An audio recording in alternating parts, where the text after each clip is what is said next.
नमस्कार, आपका स्वागत है। मैं हूं आपके साथ ज्योति निषाद। हरियाणा के कई जिलों में वायु प्रदूषण ने हालात बिगाड़ दिए हैं। राजधानी दिल्ली से सटे फरीदाबाद, गुरुग्राम, बहादुरगढ़ और सोनीपत में AQI खतरनाक स्तर पर पहुंच चुका है। कई जगहों पर AQI 300 के पार दर्ज किया गया, जिससे सांस लेना भी मुश्किल हो गया है। प्रदूषण का सबसे बड़ा कारण पराली जलाना, वाहनों का धुआं और औद्योगिक उत्सर्जन बताया जा रहा है। खेतों में जलती पराली से उठने वाले धुएं न सिर्फ आसमान में धुंध की मोटी परत बना रहे हैं, बल्कि पूरे NCR क्षेत्र को गैस चैम्बर में तब्दील कर चुका है। स्थिति की गंभीरता को देखते हुए हरियाणा सरकार ने ग्रैब 3 के तहत कई सख्त पाबंदियां लागू कर दी हैं। निर्माण कार्यों पर रोक लगा दी गई है, डीजल जनरेटर चलाने पर प्रतिबंध है और स्कूलों के ऑनलाइन क्लास की तैयारियों के निर्देश दिए गए हैं। स्वास्थ्य विशेषज्ञों ने लोगों से घरों में रहने, सुबह की सैर, टहलने और बाहर निकलते समय N95 मास्क पहनने की सलाह दी है। वहीं प्रदूषण नियंत्रण बोर्ड ने आम नागरिकों से अपील की है कि वे निजी वाहनों की जगह सार्वजनिक परिवहन का उपयोग करें और पराली जलाने से बचें।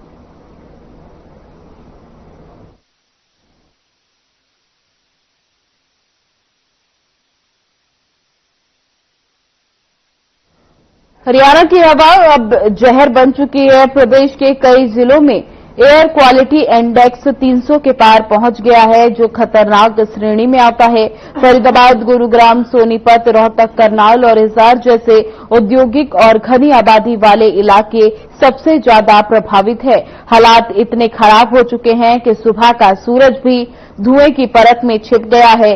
धुंध और धुएं का ये मिश्रण अब लोगों के लिए जानलेवा बन गया है। सरकारी एजेंसियों और पर्यावरण विभाग की रिपोर्ट बताती है कि हरियाणा में प्रदूषण के 3 बड़े कारण हैं: पराली जलाना, वाहनों से निकलता धुआं और औद्योगिक उत्सर्जन।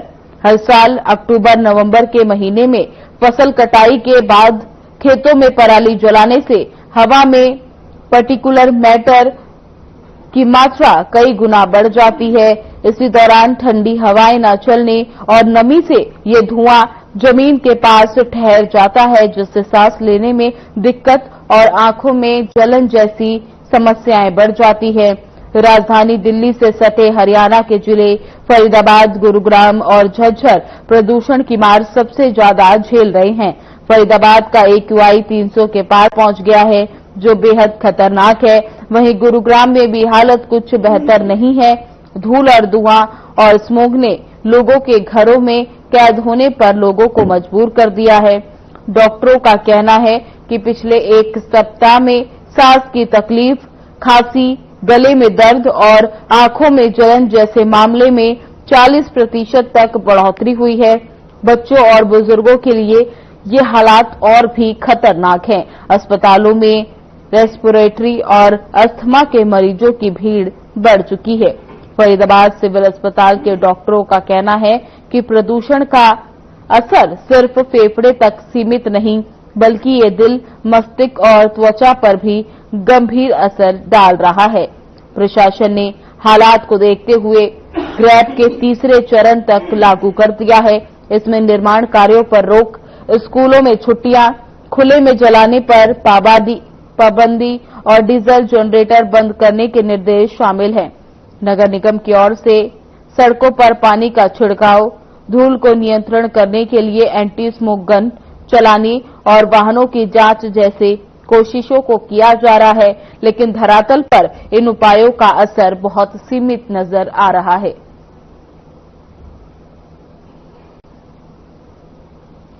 पराली जलाने को रोकने के लिए सरकार ने किसानों को मशीनी उपकरण की योजना से शुरुआत कराया, लेकिन जमीनी स्तर पर ये प्रयास उतने सफल नहीं हो पाए। किसानों का कहना है कि मशीनें महंगी हैं और सब्सिडी समय पर नहीं मिलती। इसी वजह से खेतों में पराली जलाना उनके लिए आसान और सस्ता विकल्प है।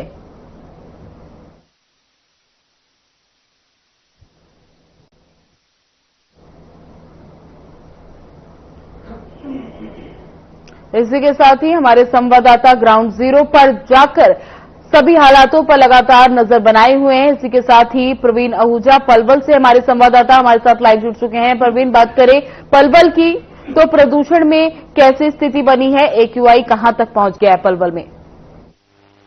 बिल्कुल ज्योति, अगर प्रदूषण को लेकर अगर हम बात करते हैं तो पलवल की अगर स्थिति सबसे पहले देख लेते हैं कि पलवल में जो है वो इस समय मौसम बिल्कुल साफ है और यहाँ पर किसी प्रकार का धुआं नहीं है, क्योंकि सबसे बड़ी जो हमारे पलवल जिले के रही है कि लोगों ने ये बहुत अच्छा एक संदेश भी दिया पलवल जिले की ओर से कि लोगों ने मात्र 25 से 30% यानी कि 25 से 30% आतिशबाजी की थी दीपावली के इस उत्सव पर, और उसको मान के चले कि 100% आतिशबाजी हुआ करती थी, लेकिन इस बार 25 से 30% आतिशबाजी देखी गई थी। अगर आतिशबाजी ज्यादा होती है तो स्वाभाविक है उसका जो पोटाशियम है, इनका जो धुआं निकलता है वो लगातार कई दिनों तक आसमान में खड़ा रहता है। उसी कारण स्थानीय लोगों को जो सड़कों पर चलना होता है, घरों की खिड़कियां जो खुली होती है, तो जो मरीज लोग हैं घरों में उनको काफी दिक्कत का सामना करना पड़ रहा था। लेकिन अगर हाल फिलहाल की बात करते हैं तो दीपावली के अगले दिन कुछ तो धुआं था, लेकिन अगर आज बात करते हैं पिछले 2 दिन में काफी पूरा मौसम साफ है, किसी प्रकार की कोई स्मोक नहीं है, किसी प्रकार का धुआं नहीं है। और एक और विशेष बात ज्योति मैं बता देना चाहता हूं कि पलवल के लोग, पलवल का जो किसान है, यानी कि किसान हमारा अन्नदाता है, किसानों ने भी कहीं ना कहीं इस बात में ये सोचा हुआ है कि पराली जलाने से उनके परिवार के लोगों को भी नुकसान होता है, साथ ही जब ये धुआं अन्य क्षेत्रों में जाता है तो उन लोगों की भी क्या हालत होगी। तो उनकी भी बड़ी सी प्रबल सोच है, बहुत अच्छा सोचते हुए इस बार पराली नहीं जलाई जा रही है। कहीं अगर इक्का दुक्का केस होगा तो वो भी कहीं गलती से अगर चलाई होगी, अदरवाइज या बिल्कुल भी पराली भी नहीं जलाई जा रही है। इसका सबसे बड़ा श्रेय जाता है जो सरकार ने ये कहा है कि आप पराली को नहीं जलाएंगे। 1200 रुपये प्रति जो क्विंटल के हिसाब से जो पराली की खरीद की जा रही है वो कहीं ना कहीं किसानों को एक राहत देने का काम कर रही है, क्योंकि इससे अगर पराली जलाई जाती तो उसको काफी नुकसान होता और जो सबसे ज्यादा खामियाजा वो आम लोगों को तो होता ही होता है। जो जानवर है, जो पक्षी है, उनको कितना नुकसान होगा वो तो बेचारे मूर्खवादी रह ज्योति, वो किसी से कह नहीं पाते। इंसान तो अपनी बात को कह सकता है, डॉक्टर से मुलाकात कर सकता है, दवा ले सकता है, लेकिन जो मूक है, पक्षी है, जो पेड़ों पर रहते हैं, नीचे से धुआं उनकी आंखों में जाता है, उनकी क्या हालत होगी। तो कहीं ना कहीं लोगों में जागरूकता दिखाई दे रही है, लोग जागरूक हो रहे हैं, लोग समझदार हो रहे हैं कि आतिशबाजी को तो बिल्कुल ना के बराबर करी है और जो पराली है वो भी नहीं जलाई जा रही। हाँ, अन्य जो प्रदेश, हरियाणा प्रदेश है, सटे हुए जो अन्य प्रदेश है, उनसे पराली जो जलाई जा रही है उसका नुकसान जो हरियाणा के NCR एरिया है, यानी कि दिल्ली है, आसपास क्षेत्रों में जो हरियाणा के जो अन्य जिले जो लगते हैं उनको काफी खामियाजा उठाना पड़ रहा है। तो जो कि फिलहाल अगर प्रदूषण की बात करते हैं, AQI की बात करते हैं, तो लगभग 160 के आसपास जो हमारा AQI पलवल का देखा जा रहा है। इससे मौसम साफ है और खतरे से बाहर है और बिल्कुल स्थिति स्पष्ट है। और जो प्रशासन का भी कहना है कि लोगों ने इस वक्त पटाखे कम जलाए हैं, जिस कारण धुआं नहीं हुआ है। प्रदूषण इस समय पलवल जिले की जब हम बात करते हैं बिल्कुल साफ नजर आ रहा है। जी ज्योति जी, जैसा कि प्रवीण आपने बताया कि पलवल में स्थिति हालात जो हैं वो सामान्य बने हुए हैं। बात की जाए पूरे हरियाणा में तो सबसे ज्यादा स्थिति खराब कहां की हो रखी है और सबसे ज्यादा हाईएस्ट AQI किस जिले में पहुंचा है?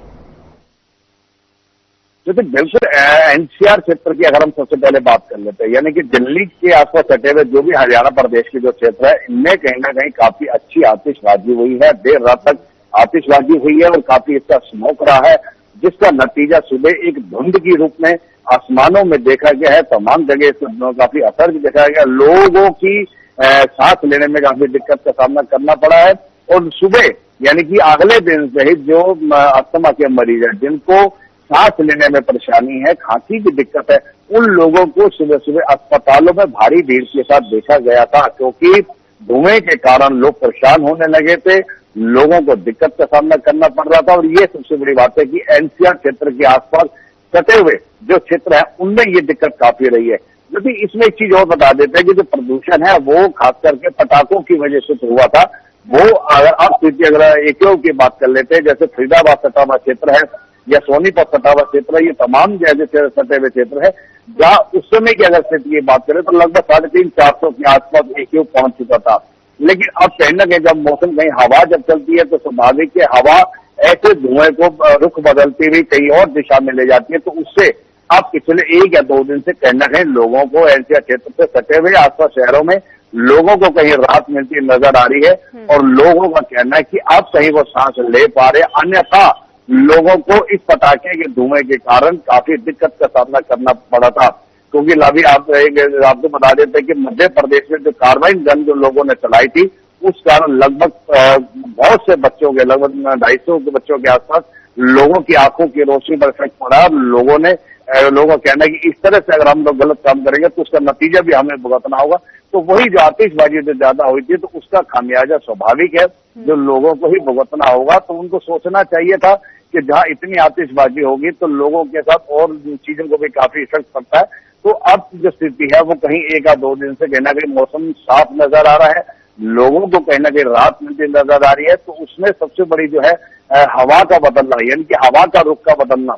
इस समय हल्की हल्की हवा चल रही है और शीत ऋतु यानी कि जो हल्की हल्की हवा मीठी मीठी ठंड भी महसूस हो रही है, क्योंकि मौसम विभाग का भी कहना है कि आगामी 1 सप्ताह के अंदर कहीं ना कहीं मौसम में पूरी तरह परिवर्तन देखा जा सकता है। कहने की बारिश की आशंका बताई जा सकती है, क्योंकि लगातार पहाड़ों पर बर्फ गिर रही है। जब बर्फ पहाड़ों पर गिरती है तो स्वाभाविक है मैदानी क्षेत्रों में यानी कि समतल क्षेत्रों में इसका सीधा सीधा असर पड़ता है। तो उसको भी कहीं ना कहीं हम नजरअंदाज नहीं कर सकते हैं। तो उसको लेकर भी आप लोगों में जो है जो लोगों में वो भाव जो लोगों में चिंता आ रही है कि ठंड बढ़ रही है तो स्वाभाविक है गर्म कपड़े भी ले जाएंगे। तो कहना कि लोगों को मौसम परिवर्तन जिसके साथ देखा जा रहा है वो हवा का रुख बात करते हैं।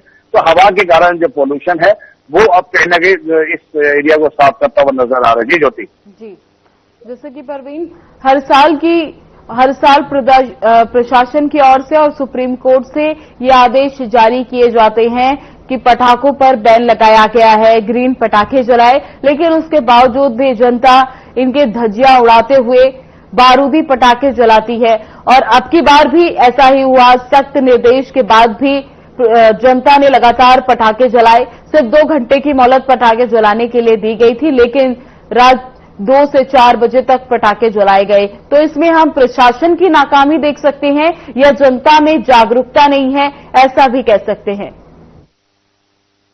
जो कि साल में ये पंच दीपोत्सव होता है जिसको लेकर तमाम हिंदुस्तान के लोग बड़ी बेसब्री से इंतजार करते हैं कि दीपावली जब आएगी, दशहरे के 20 दिन के बाद तो बड़े अच्छे तरीके से लोग दीपावली मनाना चाहते हैं। तो उसी चाहत को लेकर लोगों में कहना कि हर्ष की लहर देखी जाती है कि ऐसा त्योहार है 5 दिनों का, तो इसमें लोगों में बड़ी उत्सुकता देखी जाती है, लोगों में भाव देखा जाता है। तो उसको लेकर एक बता देते हैं कि जब श्री रामचंद्र जी अयोध्या लौटे थे, जब वनवास काट कर अयोध्या लौटे थे, तो उनकी आगमन की खुशी में दीप जलाए गए थे। पूरे अयोध्या नगरी को दीपों से सजाया गया था कि भगवान श्री राम आ रहे हैं। तो वही चीज आज भी पता चल रही है कि भगवान श्री राम के आने की खुशी में तमाम घरों में व्यवसायिक स्थलों पर दीप जलाए जाते हैं, क्योंकि भगवान श्री राम जी का आगमन होता है। लेकिन ये आतिशबाजी जो है ये बहुत पुराने समय से भी लोग एक खुशी का अवसर में लोग आतिशबाजी करते हैं। लेकिन अगर हम बात कर रहे थे तो माननीय सर्वोच्च न्यायालय की ओर से आदेश दिया गया था कि आपको ग्रीन पटाखे ही जलाने होंगे, अन्यथा दूसरे पटाखे जलाएंगे तो उसका खामियाजा सबको उठाना पड़ेगा, क्योंकि लगातार दूसरे पटाखों जलाने से जो गैस चैम्बर बन रहा था वो नुकसान हो रहा था। लेकिन अब ज्योति इसमें सबसे बड़ी बात सामने ये आती है कि इतनी जल्दी या तो अगर आदेश पहले होता तो भी जो बनाने वाले पटाखा विक्रेता है, पटाखा निर्माता है, वो अगर कहीं पहले से ही अगर ग्रीन पटाखों का निर्माण कर देते तो ये दिक्कत ना आती, क्योंकि इन्हीं चीजों के कारण लोगों का नुकसान होता। तो उसके चलते हुए काफी खामियाजा उठाना पड़ रहा है। अब प्रशासन की बात करते हैं, प्रशासन ने तो उसका पूरा पालन किया है, लोगों को जागरूक किया है, लोगों को बताया गया था कि सर्वोच्च न्यायालय का आदेश है कि आप सभी को ग्रीन पटाखे चलाने होंगे, क्योंकि ग्रीन पटाखे का मतलब होता है कि उससे वायु प्रदूषण में कमी आना, और ग्रीन पटाखे में जो पोटाशियम की जो मात्रा होती है वो कम होती है, उस कारण वायु प्रदूषण कम हो जाता है। तो वो इसी न्यायालय का सबने उसमें सर्वोच्च न्यायालय का सबने पालन भी किया। हाँ, ये जरूर है लोगों ने अपनी खुशी जाहिर करते हुए जो समय 2 घंटे का दिया था वो रात के सुबह 4 बजे तक लोगों ने आतिशबाजी करी है, तो वो इस वजह से देखी जा सकती है कि लोगों में कहना कि पूरे वर्ष एक इंतजार होता है, क्योंकि ये एक ऐसा त्योहार है, ऐसा दीपोत्सव है, तो इसमें तो लोग शायद नहीं रुके होंगे, क्योंकि उनको अपनी खुशी भी जाहिर करनी थी और एक आस्था का त्योहार है, और आस्था जहां जुड़ी होती है तो लोग कहीं ना कहीं ये भी भूल जाते हैं कि प्रदूषण से नुकसान भी होगा। तो कहीं ना कहीं लोगों में खुशी की लहर को देखते हुए लोगों ने बम पटाखे जलाए हैं, तो वो कहीं ना कहीं लोगों में आस्था की लहर जरूर देखी गई है। जी ज्योति जी, जैसे कि आपने बताया कि खुशी के लिए लोग पटाखे जला रहे हैं। बात करें पिछली साल स्थिति जो थी प्रदूषण को लेकर, एक्यूआई गंभीर, बेहद गंभीर श्रेणी में बना हुआ था, तो अब की बार क्या कमी आई है या अब की बार ज्यादा पिछली बार से जलाए गए हैं? बात करें दोनों के कंपैरिजन में, अब की साल और पिछले साल में, तो क्या फर्क है? क्योंकि अगर एक्यूआई की बात कर लेते हैं पिछले वर्ष और इस वर्ष दोनों में अगर फर्क नजर देख लेते हैं, तो पिछले वर्ष जो है लगभग 450-500 के आसपास, कहीं 500 पार भी देखा जा रहा था। लेकिन इस वर्ष ये जरूर कह सकते हैं कि पराली जलाने में तो कटौती हुई है, उसका धुआं और आतिशबाजी के दोनों के धुएं की वजह से कमी जरूर आई है। लगभग 360 और 400 तक कहीं ना कहीं एक्यूआई की मात्रा देखी गई है, जो कि हाँ ये जरूर है कि 300, 350, 400 के जो एक्यूआई देखा जाता है, तो वो भी पूरा के पूरा ये गैस चैम्बर खतरे की निशानियां हैं, वो भी नुकसानदायक है। कहीं ना कहीं जो पैमाना ये कहता है कि 150 और 200 के बीच में अगर एक्यूआई देखा जा सकता है, तो वो कहीं ना कहीं खतरे की घंटी नहीं बजती, उसमें दिखाई देती है। लेकिन अगर हम इस वर्ष की बात करें तो अगर 360 से 400 के आसपास एक्यूआई नापा गया है, लेकिन दिल्ली के आसपास सटे हुए क्षेत्र है उनमें कहीं ये चीज ज्यादा देखी गई है कि वहां लोगों ने आतिशबाजी खूब धूम धड़ाके से करी है, देर रात तक करी है, तो वो कहीं ना कहीं उसका बढ़ता हुआ जो प्रदूषण है वो कहीं ना कहीं लोगों को जरूर नुकसान दे रहा है। लेकिन अगर हाल फिलहाल की अगर हम बात करते हैं ज्योति, तो मौसम बिल्कुल कहीं ना कहीं हवा के कारण, कहते हैं कि हवा का जब रुख बदलता है तो स्वाभाविक है सब कुछ बदलता है, क्योंकि हवा के कारण ही प्रदूषण जो है वो आगे चला जाता है। फिलहाल जो अगर स्थिति की बात करते हैं तो वो हवा बिल्कुल चल रही है, हल्की हल्की हवा भी चल रही है और शीतलहर का इसका असर भी देखा जा रहा है। तो लोगों को बढ़ते जो प्रदूषण लगातार जो दीपावली के बाद हुआ था उसमें लोगों को कहीं ना कहीं अब राहत मिलती नजर आ रही है। ये जरूर है कि आने वाले समय में शीत ऋतु का आगमन हो गया, लोग अब शीत ऋतु की तैयारियां कर रहे हैं और लोगों में उत्साह भी खुशी भी देखी जा रही है कि लोग अभी मौसम बदलाव वाला चीज बहुत ज्यादा गर्मी लोगों ने सहन करी है, तो लोग कहीं ना कहीं अब इंतजार कर रहे हैं कि ठंडा मौसम होगा तो उसमें अच्छा ही होगा। तो उसको लेकर अगर हम पोल्यूशन की बात करते हैं कि दोनों सालों में, तो अब की बात जब वो 360 और 400 देखेंगे तो कहीं ना कहीं इस बार थोड़ी मात्रा में कमी जरूर देखेगी। हाँ ये जरूर रहा है कि प्रशासन लगातार लोगों को अलर्ट करता रहा है कि प्रदूषण से बचे, प्रदूषण ना करें, त्योहार मनाए पर सौहार्दपूर्वक मनाए, अपनी आस्था के साथ मनाए, खुशी के साथ मनाए। लेकिन अगर प्रदूषण होता है तो स्वाभाविक है जीव जंतु और मानव पर इसका सीधा असर पड़ता है। जी ज्योति जी, जैसे कि इस पूरे प्रदूषण को लेकर कहीं ना कहीं किसानों को भी दोष दिया जा रहा है, बलि का बकरा किसानों को बनाया जा रहा है। जो ये प्रदूषण है एक तरफ पटाखों की वजह से हुआ है, तो वहीं इसमें किसानों को भी ढकेला जा रहा है कि पराली जलाने की वजह से ये प्रदूषण हुआ है। तो क्या लगता है, क्या इसमें किसानों की भी भागीदारी है? क्योंकि अब की बार देखा गया कि पराली जलाने के मामले एकदम ना के बराबर थे। ज्योति मैं पहले कह चुका हूँ, किसान हमारा अन्नदाता है, स्वाभाविक है किसान जब बोता है तो वही हम खाते हैं। अगर किसान के बारे में अगर हम जाएं तो इस बार हरियाणा में किसानों ने पूरी जागरूकता दिखाई है, पूरा सहयोग किया है। कहीं से भी अब इक्का दुक्का खबर तो जरूर आई होंगी, लेकिन इस बार जो सरकार का जो प्रबंधन का बड़ा सिस्टम रहा है वो बहुत बेहतरीन रहा है कि सरकार का प्रदेश के मुख्यमंत्री नायब सिंह सैनी ने कहा है कि आप पराली ना जलाएं क्योंकि उससे नुकसान चारों तरफ होगा, लेकिन उसका जो है आपसे खरीद की जाएगी। 1200 रुपये क्विंटल के हिसाब से पराली की खरीद की जा रही है। किसान भी खुश है, ऐसा नहीं है कि किसान नाखुश है, किसान भी पूरा खुश है, क्योंकि वो नहीं चाहता कि किसी को नुकसान हो। किसान कभी किसी का नुकसान नहीं सोचता, किसान तो अन्नदाता है, किसान तो सबका पेट भरता है, वो क्यों किसी का नुकसान करेगा। तो इस बार हरियाणा में अगर हम पराली की बात करते हैं तो वो बिल्कुल भी प्रतिशत अगर मान के चले तो ना के बराबर है। हाँ पंजाब में काफी पराली जलाई जा रही है, उसका धुआं काफी आसपास हमारे राज्यों में जा रहा है, वो कहीं नुकसान दे रहा है। तो वो सरकार इस मामले में चिंता नहीं है, सरकार कहना कि इस मामले को देख पूरी टहनी नहीं।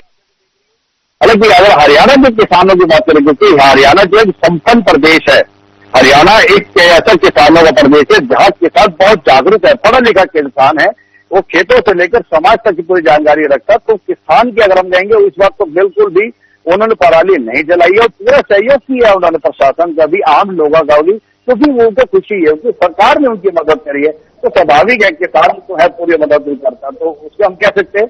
तो इस तरह की पराली हरियाणा में ही जलाई जा रही है। जी जी जी ज्योति जी। प्रवीण, क्या कहीं जहां पर ज्यादा स्थिति खराब है जिन जिलों में, क्या वहां पर स्कूलों में छुट्टी या वर्क फ्रॉम होम, निर्माण कार्यों में रोक जैसे चीजें कदम उठाई गई हैं प्रशासन की ओर से? ज्योति, पिछले वर्ष की अगर हम बात करते हैं, दर्शकों को पूरा याद होगा कि काफी सरकार ने छुट्टियां भी कर दी थी बढ़ते प्रदूषण को लेकर, लेकिन इस वर्ष की स्थिति बिल्कुल साफ है।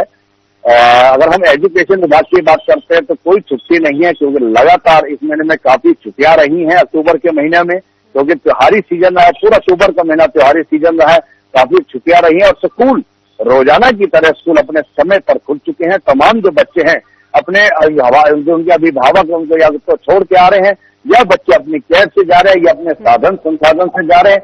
रोजाना की तरह तमाम स्कूल खुल चुके हैं, बच्चे स्कूल से वापिस अपने समय पूर्व घर पहुंच रहे हैं।